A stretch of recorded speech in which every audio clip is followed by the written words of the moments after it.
From WNPR, I'm John Dankosky, and this is The Wheelhouse. We're not going to have a full year budget between now and July 1. It's just not going to happen. We will not be on the bill this week, but we're still working toward getting at least 50 people in a comfortable place. I think America is frankly looking for something better. They're looking for something more, and I think they deserve something better from our news media. Trinity says the review of Johnny Eric Williams' actions will continue while he's on leave. Last week, several lawmakers called for him to be fired after he posted an article that seemed to condone the killing of white people with the hashtag "Let Them All Effing Die." Those are some of the stories we'll talk about this week in The Wheelhouse, and there is a lot to talk about in the news with Colin McEnroe, host of The Colin McEnroe Show on WNPR. Howdy, Colin. Good morning. Kevin Rennie is here. He's Hartford Current columnist. He also blogs at dailyructions.com. Hello there, Kevin. Good morning, John. And Kalila Brown-Dean, Associate Professor of Political Science at Quinnipiac University. Hello there, Kalila. Good to see you. If you want to join us, 860-275-7266. You can comment on our website, wnpr.org/The Wheelhouse. You can also find us on Facebook and Twitter at WNPR Wheelhouse. I guess we'll start in Washington today and the gridlock that's happening there, facing a lot of opposition from their own party, some in the middle, some on the right. Senate leaders have postponed their vote on the overhaul to Obamacare. President Trump met with some senators yesterday, said he still hopes things are going to get done. Mike Pence is out in the world trying to work on this today. There's a lot to talk about, Colin, including what our own U.S. Senator said earlier this week on Where We Live. But I guess I'll go to you first. I mean, this is the second try that the Republicans have had at this. Mitch McConnell can't seem to get 50 votes on this bill, which doesn't seem to be very popular amongst the American public. To be fair, I don't think anybody really understands what the bill is when asked a question, do you like this new Republican health care bill? Right. Maybe the American public deserves credit for at least kind of understanding the basic mechanics of what's happening here. And so, I mean, does the Affordable Care Act does it work in an optimal way? No, not really, although some of its defects apply to a fairly small percentage of people who are using it. And those are people who are individually acquiring health insurance through private providers, basically. But, I mean, the things that are wrong with the Affordable Care Act can essentially not be fixed by pushing the healthcare system to the right. This already was constructed. It was a system that was constructed to keep the private providers, the private insurance providers, in the game. And, I mean, the way that you can fix it, you have to control costs. And you have to provide some level of competition, affordable competition, through something like a public option. That was not something that President Obama was even really willing to talk about very much. I don't think he saw it as a political reality. So it's like they keep going into these meetings and making the bill harsher and the system harsher, and then coming out and they're astonished that people don't like it better. In some of these cases, what they're doing is basically eliminating health insurance. I mean, if you make $26,000 a year and you have a policy with a $6,000 deductible, you don't have health insurance. I mean, you would be bankrupt essentially by the time you could access your benefits. And that's a little bit of the drift of some of these changes. So right now, I mean, the reason that they're not voting this week is that they don't have the votes for it. McConnell can only absorb 2 defectors. He's got at least 4 defectors. He may have more. And they're not all defecting for the same reason, too. Some of them think the bill is too harsh, and some of them think it's not harsh enough. 22 million additional people who won't have insurance under this plan, Kevin. That's according to the Congressional Budget Office. I think one of the analyses has been that Mitch McConnell is trying to figure out a way to get a very close vote and then lose this fight, in part because he knows that the American public just aren't going to like anything that's in here. They want to try to do what they've said they're going to do for many years, is repeal and replace Obamacare. But if they just can't do it this time, especially with a bill that nobody likes, well, maybe that's okay for them. Is there something to that? Well, they had no trouble passing a law that they knew, a bill that they knew wouldn't become law before a Republican was elected president of the United States. So now they're in a quandary because their rhetoric from the past several years seems to have been meaningless. The bill really that is in the Senate right now does 2 primary things. It takes away the requirement that everyone have health insurance, and it makes changes in the Medicaid program, which under Obamacare was vastly expanded, and that's where a lot of the money is. And Medicare in the 50 some odd years since it was enacted under President Johnson hasn't really been reformed into the 21st century. And if it means changes in an entitlement, well, you can always find a lot of people to oppose changes in an entitlement program. And now, in Connecticut, for instance, I think we have about 750,000 people on Medicaid.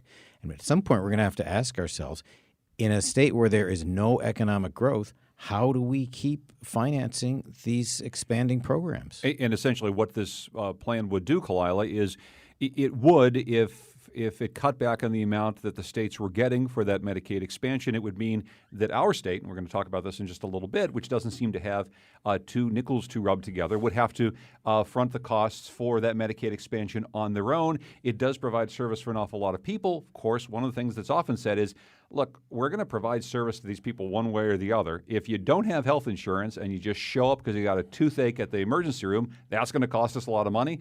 It's also going to cost us a lot of money the way that we're doing right now. And I think it's going to cost us a lot of money in other ways, too, particularly when you think about public safety and law enforcement. What is it going to mean if people don't have access to mental health care because of this? If they don't have access to drug treatment because of these plans? It creates a crisis, not just for the person who's not covered, but really for communities overall. And that's why I think the question of what does a win look like here is much bigger than who will it help get reelected when those big congressional races come up. What will it mean for everyday taxpayers? What will it mean for families? And what will it mean for this state if we have this new budget crunch that we really cannot afford these costs? Did you have a thought, Kevin? Well, I have a thought that the Republicans they're not going to be able to do this, but I know it's on their minds, is that Obamacare in many places has really failed. And when you look in Connecticut, for instance, Cigna and Aetna, two huge health insurance providers, didn't join our state exchanges. Even though, as Colin said earlier, they sat down and helped to write the bill. The bill was written for them. Now they're complaining that it's not working out, but they were crucial supporters of that legislation. And as so often happens with corporations, they are terrible at politics. They're just terrible. They're just, it's not what they do. They do many things very, very well. But predicting the course of political decisions is not one of them. Colin? One thing that we haven't said, Kevin said the bill did two things. One other very significant thing it does is essentially provide an enormous tax cut to the very, very wealthiest Americans. And it does that in order essentially to take away money that was being used to fund Medicaid for 20%. 20% of Americans use Medicaid. So I do think that in an odd way, they've been put in a very strange position. The cycle goes a little bit like this. You've got Obamacare, a creation, the ACA, a creation essentially of Barack Obama, who was very interested in getting a lot of stakeholders involved, including private insurance companies. Then you've got Trump, who ran against Obamacare, saying this insane thing, that he was going to provide, I think he used the term big, beautiful health care, that everybody was going to be really, really much happier with their health care. Who wouldn't sign up for that? The premiums were going to be lower, the deductibles were going to be lower, and the care was going to be more comprehensive. That was essentially his message. It was an insane thing to say. It certainly wasn't anything that Paul Ryan or Mitch McConnell were thinking about. They were not thinking about big, beautiful health care. They were thinking more in the other direction. So Trump gets elected. He's got this crazy thing that he's been saying. Meanwhile, they go to work on this thing, which is very unappetizing to people.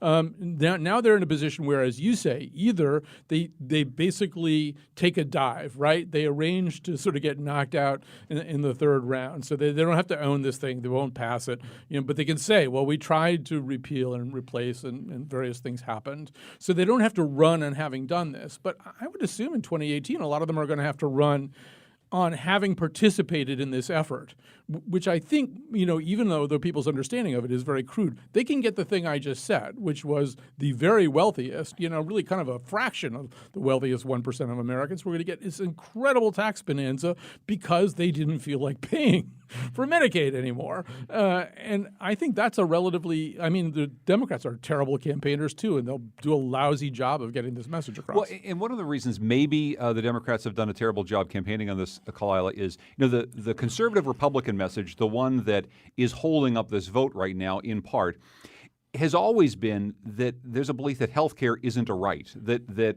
really we don't need to provide health care to people. It's an entitlement program. We need to get rid of it or scale it back. I think that a lot of Democrats and progressives have campaigned on the idea that health care is and should be a right. And while people may agree or disagree with that, I wonder if there's a better argument to be made that health care is an economic imperative. Like the idea of people without health care is people who are spending money that they could be spending on other things, spending money on drugs or a doctor's visit. People who are unhealthy aren't as productive. I think that there's an awful lot to be said for an economic imperative of thinking about healthcare more comprehensively than any of these folks have done. I think it's clear that heartstrings don't move long-term policy in this country, but purse strings do. And so if you can frame it as this is not a civil rights issue, this is not about whether I think you deserve to have coverage, but about how your lack of coverage is going to make things worse for me and make it more difficult for me to get into the ER or get into the doctor, that's when it moves people. Democrats keep dropping the ball on this. You cannot continue to appeal to a narrow base if you want to win elections, or more importantly, if you want to win policy victories. I just want to play a quick clip from Richard Blumenthal. The senator spoke on Where We Live this week. Lucy asked him about this thing that Democrats also don't want to really talk about, which is how there are problems with the Affordable Care Act as is currently written and what they have to do to fix it. There are clearly ways to improve the Affordable Care Act, and we should build on it, not destroy it. There are ways to reduce the costs, to have more competition and more consumer choice, to make sure that the essential health benefits are realistic, to increase subsidies so that people pay fewer deductibles and out-of-pocket costs. But repealing the Affordable Care Act and decimating the program are hardly the best way to do it. I will say, as I listen to that, Kevin, what Richard Blumenthal is saying doesn't sound terribly different to me than Donald Trump saying you're going to get big, beautiful health care because somehow or other we're going to pay for it. Well, he said we need to increase the subsidies, which means so that it's more affordable. It means he wants to spend more money on it. Our other United States senator had I think an unintended revealing moment when last week he was driving around trying to get the CBO score on the bill, and said it's absurd that we're going to be reworking 1/6 of the American economy without seeing this bill. And I thought, well, the first part of that sentence is certainly true, that it is absurd that Congress and others in the federal government keep trying to rework 1/6 of the federal government year after of the American economy year after year after year. And they don't. Look at our politicians. What have Chris Murphy and Richard Blumenthal ever done that causes us to think they might know how our economy works? They're certainly not from personal experience.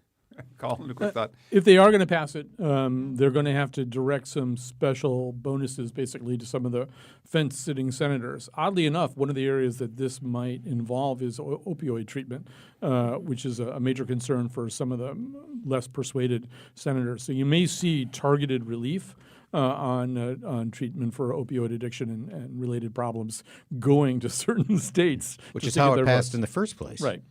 I want to quickly turn to a few things. One more important thing before we get to some of what happened in the White House press room yesterday. The Supreme Court of the United States has left a partial travel ban in place, plans to take up that case in the fall. It might, of course, be moot by then. The premise was that there's this important 90-day window, which has long since passed, that the Trump administration was asking for review. Some analysts are saying that not many people, Kalila, will actually be affected by this partial travel ban, being that many of the folks who are coming in already have established some sort of legitimate relationship inside the United States, whatever that means. I think an awful lot of lawyers, and I'll ask Kevin, the lawyer, about this in just a second. It might be very hard to parse what a legitimate relationship is. But what do you see in this? Is it a partial victory for Donald Trump here? I don't see it as a partial victory for Donald Trump. I think the very subjective language of what a legitimate relationship looks like or what that established group looks like is a problem. It is a win for those who support this ban because it extends the amount of time that they can figure out what they want to do and to target particular groups. There's a long time between hearing oral arguments in the fall and delivering that opinion, perhaps early next spring. I think what is going to be the biggest thing coming out of this is the fear that many people will have, so they won't even try to engage this process. Kevin, a quick thought on this? I think it is a partial victory for him because he's only had defeats on this. So that's something that's a little different than a complete defeat. Looks like a victory, and the president always has the megaphone to be able to expand on that. And of course, a president has a lot of discretionary authority when it comes to immigration. And is that really what the court is talking about here? It's saying we should give the president the discretionary authority that the president, no matter who that president is or what he has said on the campaign trail in the past, the ability to do this very thing. It is not reading his tweets. So it's hard to know what kind of victory this is because the court will now take up the entire thing later on. Meanwhile, just to sort of maybe help people understand. So if you are from one of the banned countries or one of the targeted countries and you want to bring your mother-in-law over from that country, you've got a pretty good chance of doing it. If you're a student in one of these countries and you just want to come here and study physics or something, you probably have a poorer chance if you don't have any relationships here. It's one of the questions that I have that's a little unclear to me right now is how this affects refugees. Refugees tend not to have relationships here. Refugees are the people with the most dire need to get here. They are also the most vetted people trying to get here. They may be the people most punished by this bill. Last point is, if anybody had any doubt about what kind of justice Neil Gorsuch is, I think we have a pretty early answer, which is that I think there were 3 justices who were willing to keep the entire ban in place, untouched, no carve-outs or anything like that. He was one of them, and I think there were 2 other rulings announced this week. The justice that he is siding with the most consistently, I think, is Clarence Thomas. So if you want to know ideologically or in terms of jurisprudence, who Neil Gorsuch is, I think we're starting to get some early answers here. Just the other day ago, we saw something unusual in the White House press room. We've been having these press briefings that haven't been televised. An awful lot of people in the television news media have been worried about this, although I'm not necessarily sure how much news value any of them have. But Sarah Huckabee Sanders, spokesperson for the president, begins by lambasting fake news, talking about CNN and how they had to fire 3 journalists over an investigation they now say didn't meet their standards. And then she somehow can't help herself. She wants people to watch a new video from conservative undercover video journalist James O'Keefe, who's stood accused of deceptive editing and tactics. Let's just listen to Sarah Huckabee Sanders here. There's a video circulating now, whether it's accurate or not, I don't know, but I would encourage everybody in this room and frankly everybody across the country to take a look at it. I think if it is accurate, I think it's a disgrace to all of media, to all of journalism. So, Colin, I had a little bit of a turn on this yesterday, and I think as I was watching the gentleman in the press room stand up and sort of yell back and forth with Sanders and listening to some of this, I thought, you know what? There's no reason to even get upset anymore. This is so beyond ridiculous in terms of the way in which the Trump administration is interfacing with the White House press corps. And I think we've always had questions about whether or not the White House press corps really serves a purpose that we would all want them to serve in any administration.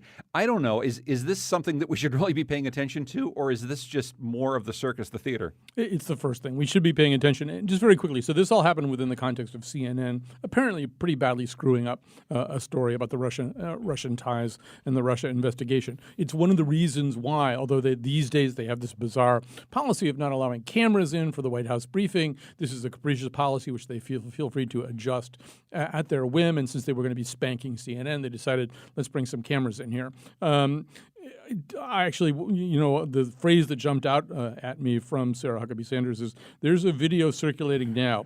Whether it's accurate or not, I don't know. I mean, this is a very bizarre way to begin any kind of statement from that particular podium.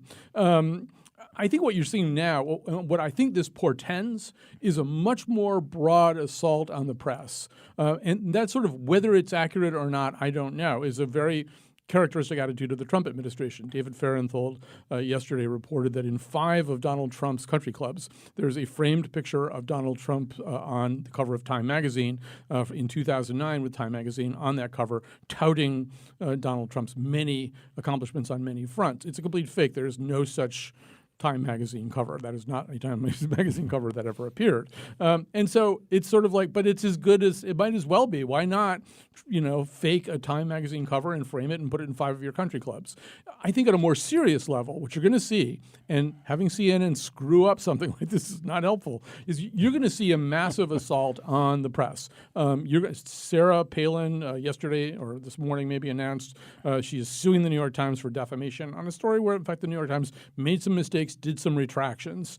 CNN made some mistakes, did some retractions. One of the things we understand is journalism is imperfect. It should be practiced at the highest possible standards. Even then, there will be mistakes. When there are mistakes, there need to be retractions and sometimes even apologies. But what the Trump administration will now try to do is introduce a much higher level of punishment. He said during the campaign he wished libel and defamation laws in this country were more permissive and made it easier to punish the press. I think you're going to see a lot of that, and maybe ultimately they'll get the judges they need to do this kind of thing. But by way of disclosure, I will just say, Kevin, there is a Wheaties box with me in my Little League uniform at home. It's a fake, and people have seen that, so I apologize for that in advance. But because you never had a Little League uniform, or because I was never good enough to make Wheaties. Let's just put it that way. What are your thoughts on this? Are we making too big a deal of this or no? My first thought is it pains me to hear another Arkansas grifter speaking from the White House after all these years. She is as bad as the ones who came before her.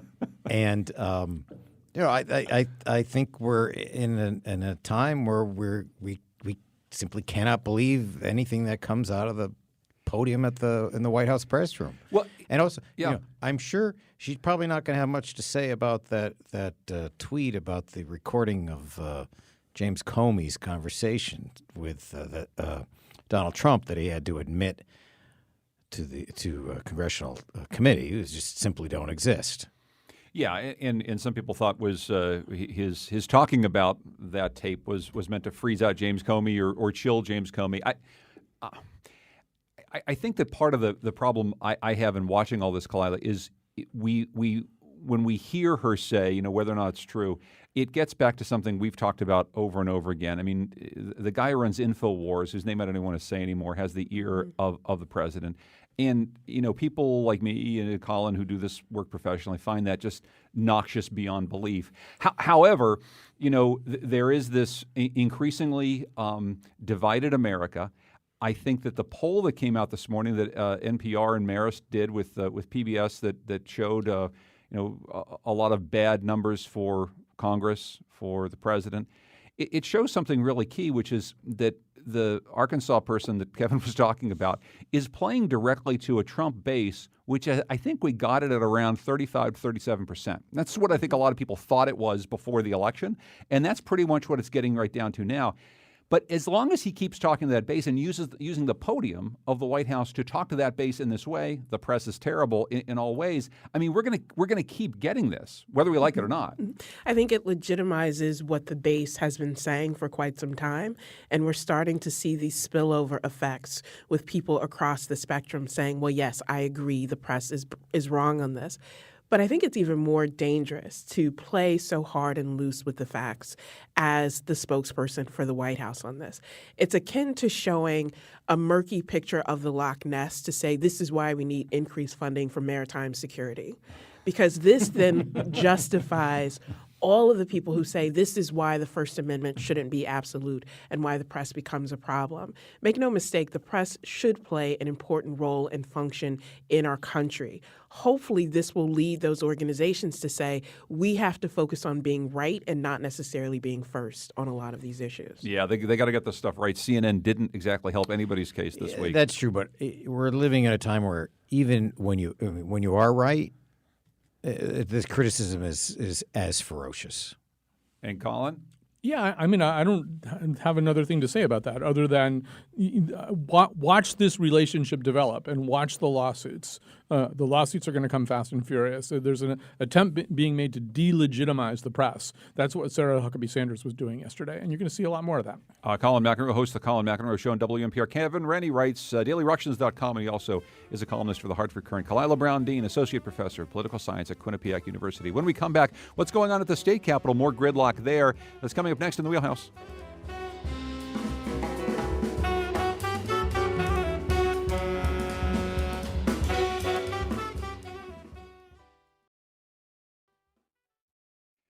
This is The Wheelhouse. I'm John Dankosky, talking about the week's news with Kalila Brown Dean from Quinnipiac University, Kevin Rennie, a columnist for the Hartford Courant, and Colin McEnroe, who hosts the Colin McEnroe Show on WNPR. What's in your show today, Colin? Laughing because we just talked about fake news. We're doing a show about psychics today. People, obviously psychics don't stand up very well when they are tested scientifically. On the other hand, law enforcement does continue to use psychics. They try to keep it on the down low. People go to psychics a lot too. So we're going to have some people who are. I will have the psychic on whom the show Medium was based, the Patricia Arquette vehicle.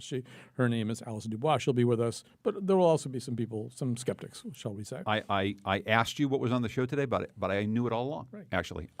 One thing to let you know about next week on July 5th, we're going to have a special edition of the Wheelhouse. This is the thing that I taped last week, or a couple weeks ago, I guess it was. It made news. At the International Festival of Arts and Ideas, and as Colin likes to say, pancakes in New Haven, where I sat down and talked with Danny Haar, also a columnist for the Hartford Courant, and Nobel Prize-winning economist Robert Shiller. And we talked about the narratives of the economy, which is kind of a fascinating topic. So that's our special Wheelhouse on July 5th for your holiday enjoyment. Could I also make the announcement that my colleague, Kevin Rennie, is observing his 15-year anniversary as a Hartford Courant columnist this week. Congratulations, Kevin. Thank you. Well, I'm thank observing you. my 150th.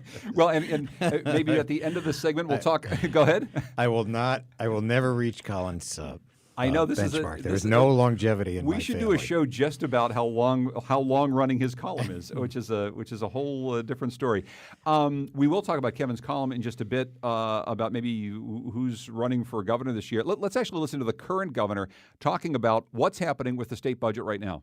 We're not going to have a full year budget between now and July 1. It's just not going to happen. I understand everyone says they want it to happen, but they're the same people who have failed to do that since the first week of February. That's Governor Daniel Malloy, Kevin. Basically, he has said he wouldn't sign off on a Republican plan. He wouldn't sign off on the Democratic plan. The only bill that he'd sign off on is the one that he wrote himself, which means we're not going to have any sort of a budget. I mean, it's not supposed to work this way. We got to have a budget. It's just a couple days away. Budget. They should. Now, when I was a very, very, very young man, I was in the legislature the year we enacted the income tax. And we had, we had budgets. We had loads of budgets. We didn't have a budget that could pass and the governor would sign until late August. But we did we were there working on it and passing our anti-income tax coalition passed 3 budgets. There were continuing resolutions to keep state government going. And that's a fundamental duty to do something. And did you ever pass? Was there a provisional budget at that time? I mean, you did e-certs, right? Just to sort of we did week to week or month to month or something. Yeah, for however many weeks at a time. Yeah.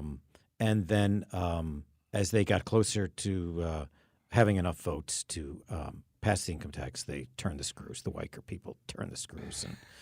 Of course, they enacted an income tax, and then he moved out of Connecticut after he left office, like so many other people are doing. But they do, you can come together to keep the government running for a short time while you work out a budget. Sorry to go on, but look, there are many ways places where proposals are supposed to come from. So the Senate Republicans have a budget. Certainly, Governor Malloy has a budget. I believe the Senate Democrats have a budget. The Senate Republicans the House Republicans say they have a budget, but I'm not sure that anyone's seen any details. The House Democrats, who are the only caucus with a clear majority, have not proposed anything substantial. Put those proposals out there in front of the members of each chamber and get some votes so that at least we have a place to start from. So in the absence of any of that happening, and just the last couple of days before the end of this legislative year, Colin, we have the possibility of Governor Malloy running the state on executive orders. He proposed a possible mini budget, something that would help fill the gap, which is something that lawmakers don't seem to want to deal with. Well, yeah, so some lawmakers do. Marty Looney, who's the leader of the Democrats in the Senate, is willing to do this. The mini budget is, or a provisional budget, it's the first quarter, of the fiscal year. That's what he's proposing. And the other thing that Malloy is saying is that, generally legislatures would prefer to vote on a mini budget and have some role in crafting a mini budget as opposed to letting the governor govern by executive order or imperial fiat or whatever we want to call that. And Malloy he's saying, I'm effectively suggesting that I not be as powerful, that you guys get involved. And it's sort of weird that you guys don't seem to want to get involved. Now, as Kevin says, they couldn't be more detached from one another. I mean, even the opposition party, there's definitely a Fasano budget, a Republican budget in the Senate. As Kevin says, there may be a Claridis budget somewhere. We do know that the House Republicans do not agree with the Fasano Senate Republican budget. So even the opposition party is divided. And some of this also is, it's everybody's fault. This is like the stupidity equivalent of peak oil. But Dan Malloy, although I think he seems more statesmanlike by the day, some of this is his fault because he's never been able to have any kind of relationship with the legislative leadership. They won't do something simply because he says it makes sense. In fact, they're almost more likely to not do it. I know we're going to drop this topic soon, so I do want to put my one proposal forward. Oh, good. That would help fix this in the future. Ban alcohol from the state capitol. You would be surprised how much drinking goes on while these people are basically, quote, at work, unquote. And it's bad enough that they leave all their work to the last minute and try to pound it out over 3 or 4 sleepless nights, but they drink while they're doing it. And I think that's not unrelated to the fact that they can't execute this basic function of government, which is to put a budget out when, yes, the margins, the political margins are narrower than they have been, but that's no excuse. This is your job. Get it done. But don't drink while you're doing it. But I think that can only be an amendment to my earlier piece of legislation, Kalila, which is you can't make law after midnight. You can't save everything until the last moment. As Kevin said earlier, lawmakers have to have a little fire lit under them, just as many of us do, to meet some sort of a deadline. But when your job is to come together to write a budget in order to allow the state to function moving forward, it's probably best not to leave all that work until the very end of the legislative session, then go into a special session which doesn't materialize and doesn't do anything, and then wait until the end of the fiscal year, and then have the House Speaker Joe Arasimowicz say something like this about the mini budget that the governor's provided. Is that what's beneficial for the state of Connecticut? Is it putting another Band-Aid on a situation that requires us to do a surgery? Yeah, but why are we doing a surgery? It's not about Band-Aids and surgery. Who harmed the patient? It's not like triage where we didn't know this was coming, right? And it's amazing to me because so much of the session for many people seems like performance theater when, it's just sort of how can I situate myself so that when I run or I can get this back to the constituency so it looks really good. Your most basic job is to get this budget done, to hammer it out, and not wait until the last minute to do it. And so it's problematic for both parties. This is clearly the nonpartisan approach to saying do your job and do it well. Yeah, do your job, do it well. And I don't know, Kevin. Well, go ahead. Well, I think I'm clearly upset about that. I agree with Colin about alcohol, and I have libertarian instincts, but on that I agree with him. There is a if people knew the amount of drinking that goes on in that workplace, they would be very distressed. Let's tax it really high. Let's increase taxes. So, Arasimowicz and the majority leader in the House, Matthew Ritter, are new to their jobs. It's becoming increasingly obvious. They're also not budget people. That's not what they are known for at the Capitol. And frankly, they just may well be in over their heads, and this may be beyond their limited capability to handle a big issue like this. Well, the last thing that I would say is, John, although he hasn't mentioned him in a while, has this sort of mythical guy called Deep River Guy, who's just somebody who lives somewhere in Connecticut is trying to figure out what's going on. And I don't know what Deep River Guy does about this. They really have reached the point where not only can they not communicate with each other very effectively, they really can't communicate with the public. If you were Deep River Guy right now trying to understand understand this situation, like what's happening right now. I mean, you will note in particular that they say things that would only really make sense to somebody else up there. I mean, they don't really make sense at all anyway. But Governor Malloy said the other day, everybody knows that the mini budget would be better than executive order. Really? Deep River guy knows that? Mini budget, executive? What are you talking about? To be fair, you and Kevin just used the term ECERT. ECERT. I was going to explain that. Emergency certification is a bill that doesn't go through committee or everything. It's basically drafted by leadership and just rammed through because there's an emergency. But dropped on them. But yes, I mean, ultimately, Kevin correctly says it would be good if they just voted a few of these things so you kind of could take the temperature of the two chambers. But it would also be good if they would explain things to people. It would also be good if so many House Democrats hadn't chosen this week to plan a vacation. So one reason they can't go in to do their job is because of the narrow partisan divide. The Democrats don't have a majority in Connecticut right now as we sit here. But it's June. The Cape is calling. I mean, what? All day. But before we and so many other Connecticut entities are going to Massachusetts that they're going to. Oh, good. What a setup. Let me just quickly ask you, Kevin. I mean, your column this week.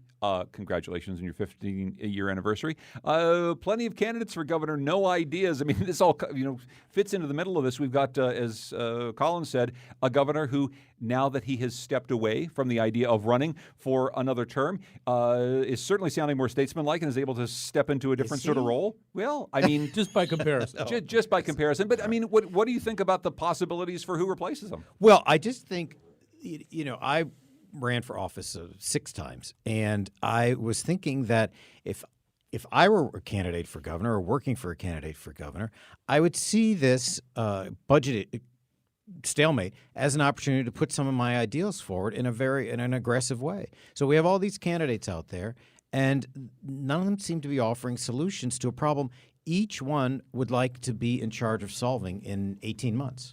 Well, but I don't know, Kalila. This is like anybody running for office. Do they want to be in charge of solving it, or do they want to be in charge of, like, running the state? I mean, the whole point, I think, of politics, both at the federal level and at the state level, is to grasp power and then use whatever thing you have to maintain that power, which includes perhaps obfuscating what's actually going on, not explaining to Deep River Guy what exactly you're trying to do at the state capitol or at the U.S. Capitol in Washington. I mean, that's what it's really all about. It's about gaining power, not necessarily about what you're going to do when you get there. Well, actually, I want to announce that I'm running for governor. Just kidding. It is about power, and it's about, does that power mean you're involved in the day-to-day operations of what's going on, or are you really setting a vision and helping people to reach that vision? It's been unclear what people of our state want in that regard, and of the candidates who have emerged who can do either of those things effectively at the same time. When you look at the economy, when you look at education, you look at all of these other issues, it's going to take someone who can manage that and not just sort of hoard power for themselves. Colin? It's early in the process. This is the process where you're telling the public that you've got 2 kids and a golden retriever and you played, you were captaining your lacrosse team in college or something. This is what you're saying right now. Even if you do have a plan. I mean, I would guess that Kevin Lembo actually really does have, some kind of blueprint for how he actually would try to fix this fiscal mess. I don't think it's a really good time. I'm sure his handlers would tell him, if he has any, that it's not a good time to be saying that. I would just say this. This is going to be a very steep climb for anybody on either side of the aisle associated with the political establishment and the status quo. And I mean, in terms of sort of articulating your positions, one thing you can always do is be like Donald Trump and say you're going to, he said he would deliver big, beautiful health care that would have, lower premiums and lower deductibles and cover more people. Well, I mean, he had no way of doing that. You can say it. Right now, I think when you look at this field, I'm still waiting for this person to show up. I can't imagine who this person is or which side of the aisle this person is on. But you're going to see some kind of slightly Trump-like candidate emerge. Trump-like in the sense of not being associated with the political establishment or the status quo. All of these people, to whatever degree they are, will have a huge uphill climb. The other thing I would say is some of these people are negotiating right now already for down-ballot positions. I could name names. There's some people who are listed in Kevin's article who are never going to be governor. Kevin knows it. I know it. They know it. They're trying to get something else. But really quickly, Kevin, though, we've heard this at the national level as well, that one of the lessons many wealthy people who have no connection to politics have taken from the success of Donald Trump as, hey, maybe I can do this too. We, of course, have seen people in Connecticut try that time and time again, and it kind of just doesn't work here. I don't know. Does it work this time? One of them is our senior United States senator who is wealthy and spent $2 million on his campaign in 2010. So we have had wealthy people. Wealthy people, not self-financed people who come from outside of politics. The Linda McMahons, the Ned Lamonts. Yeah, most places that hasn't worked. I mean, I think it's worked in Wisconsin a couple of times, and the governor of Pennsylvania is a wealthy person who was from outside of politics, and but for the most part, people need some background in politics to win an election, and at the moment, I think that probably at least Americans in this part of the country are probably pretty wary of outsiders with a lot of money. Kevin Rennie writes his blog, dailyructions.com, also writes for the Hartford Courant. Kalila Brown-Dean from Quinnipiac University, our own Colin McEnroe. When we come back, we're going to talk about something that happened last week that's still making the news, what a professor at Trinity College wrote on Facebook. It's got a lot of people talking around the nation. We'll talk about it next here on The Wheelhouse.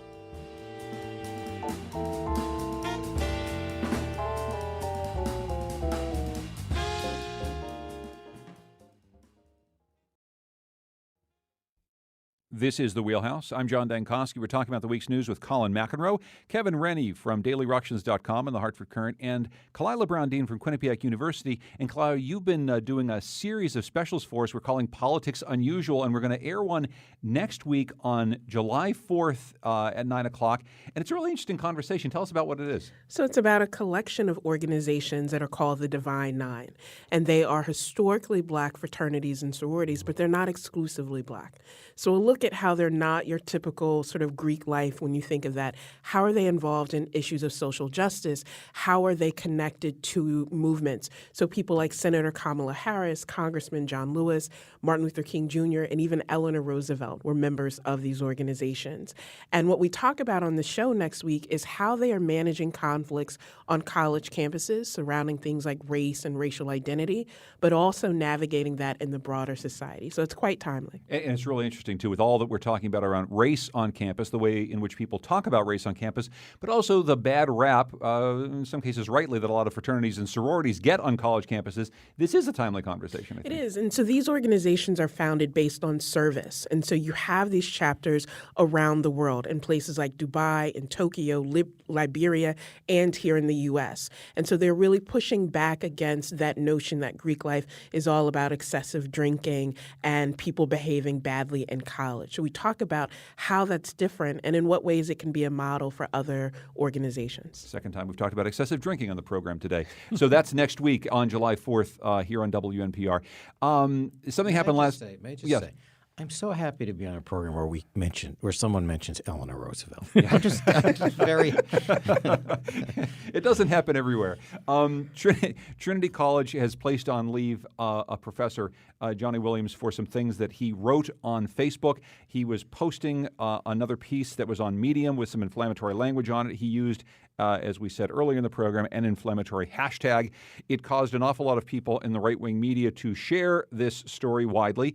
It then caused an awful lot of people, Colin, it seems, to call in threats against the professor and against Trinity College. It shut down the college last week. And so now we have one of these controversies in which there's a question about how far can a college professor go in using language and whether or not that should get him in hot water. Where do you see this story? Well, I think it's sort of helpful just to, I'll do this really quickly to sort of know exactly what he did. So on June 18th, Johnny Williams did two Facebook posts. One was a reposting of an article from Medium. He didn't write this article. It was written by somebody else. I don't think it's a particularly good article or essay or whatever, but it basically made the argument that, if you're dealing with bigots, you shouldn't do anything to save them. It used the Steve Scalise situation as an example, but then there was this sort of incantatory part at the end, like if their plane is crashing, let them die. If they're having a heart attack, let them die, blah, blah, blah. He posted that, plus this profanity salted set of posts. It is past time for the racially oppressed to do what people who believe themselves to be white will not do, put an end to the vectors of their destructive mythology of whiteness and their white supremacy system. Hashtag let them effing die. The second post was, I am fed the F up with self-identified whites' daily violence directed at immigrants, Muslim, and sexual and racially oppressed people. The time is now to confront these inhuman A words and this now. So those were the two posts that kind of started it all. Then there's this kind of multiplier effect. It got picked up by something called Campus Reform, which is one of several websites, conservative-leaning websites that monitor professions of this kind and then report on them. They get circulated out to the right-wing press. They wind up on Fox News. It's like the game of telephone, too. As each time it's re-whispered, there's a little bit of a deterioration of the accuracy or the way in which this thing has been characterized. I will say, however, though, that these posts are murky enough and confusing enough so that he made, I mean, I think there's sort of, there's two principles here. Words matter, and don't be stupid. And there are things in this post that I think are unnecessarily inflammatory and unclear in their meaning. You could read these posts in a couple of different ways. And, the fact that he's been placed on leave, which I assume means like suspended with pay or something, Joanne Berger-Sweeney, I don't know that she's the president of Trinity. I don't know that she had another really great choice, but I know people do disagree about that. So, Kalila, your thought on this? Well, I think it's such a complicated situation because to me it's more than just about this one professor, because we're seeing this at colleges and universities across the country.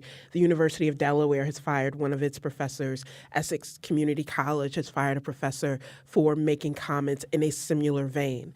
But I think the problem, whether we're talking about student behavior of faculty behavior, is that our rush to say, let's fire this person, never really addresses the core of what the issue is.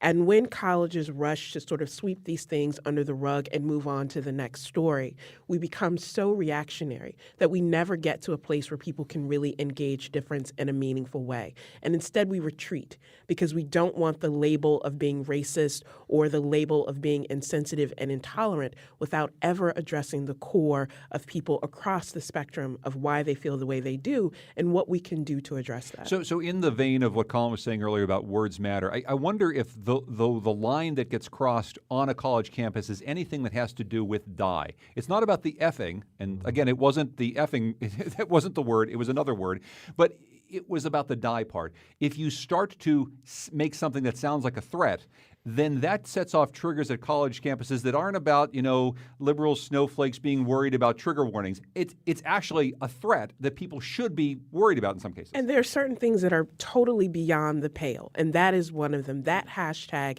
is beyond the pale. You totally lose the credibility of the argument of saying white supremacy as an ideology needs to go away, or we need to have those difficult conversations with ourselves. It sets it on a completely different plane. Colleges have to protect their students. They have to protect their economic bottom line. And it's not about fairness at this point. We're far beyond that argument. Colleges have been dealing with this really over the last 3 years at a fever pitch. Kevin? Well, when you condone violence you appear to condone violence in a really send it out into the universe on Facebook or Twitter or anything, you're going to get attention. I think we're having a very hard time in college campuses, college administrators especially, having a difficult time adjusting to this new age of you can throw anything you want out there into the universe, and whoever picks it up may or may not be able to do something with it. And this is not a First Amendment issue because it's not the government making rules about speech. But Trinity's going to have to take a look at their own rules about their own handbook about conduct of academics and decide, well, does this professor have the freedom to do this under our rules? And those are going to be uncomfortable conclusions for them. And I think it's not about free speech, but it is very much about academic freedom and the marketplace of ideas that happens on college campuses. The state of Virginia just passed a law that goes into effect next week that says no college institution of higher learning can deny a speaker based on the views. So it's interesting, the timing. Richard Spencer will be there next week. It's one way of saying just because you don't like what someone says, you cannot deny them the opportunity to say it. Last thought, Colin? Yale recently fired one of its deans for her Yelp reviews, which I would say impinged on campus life a little less drastically than Johnny Williams is, but with a little less of a furor. I don't know. This story probably needs to be talked about a little bit more, and maybe we're a good place to do it. Colin McEnroe, host of the Colin McEnroe Show on WNPR. Thanks so much, Colin. Thank you. Thanks to Kalila Brown-Dean from Quinnipiac University. Listen to her next week here on July 4th. Thank you, Kalila. And thanks to Kevin Rennie from DailyRussians.com and the Hartford Courant. This is The Wheelhouse. I'm John Dankosky.